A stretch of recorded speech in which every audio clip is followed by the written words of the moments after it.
Një përplasje e re në Mesdhe ka tërhequr vëmendjen ndërkombëtare pasi organizatorët e flotiljes humanitare Global Sumun Flotilla deklaruan se forcat izraelite kanë ndërhyrë në disa prej anijeve të tyre që po udhtonin drejt Gazës me ndihmë humanitare.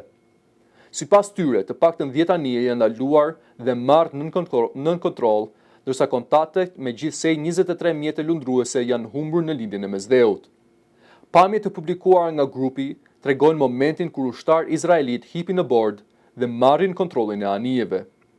Flotilja, e përbërë nga 54 anije, ishte nisur nga jugu i Turqisë me synimin për të dërguar ndihma në Gaza dhe për të sfiduar bllokadën detare izraelite. Organizatorët thonë se disa qytetarë turq ndodheshin mes pasagjerëve në anijet e ndaluara. Një nga aktivistët, Javier Aparicio, deklaroi se veprimi i Izraelit përbën shkelje të ligjit ndërkombëtar dhe një akt që sipas tij po kryhet në sy të botës.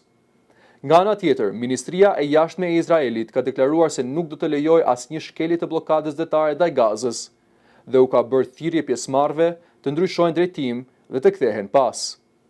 Ndërkohë në Athinë edhe qytete të tjera, mbështetës të flotiljes kanë ndjekur në transmetim të drejtpërdrejt zhvillimet, duke kërkuar kalim të sigurt për anijet e mbetura. Situata vjen në një moment kur organizata ndërkombëtare dhe disa vende vazhdojnë të shprehin shqetësim për mungesën e ndihmave në Gaza, ku shumica e popullsisë është vendosur për shkak të konfliktit dhe jeton në kushte të vështira.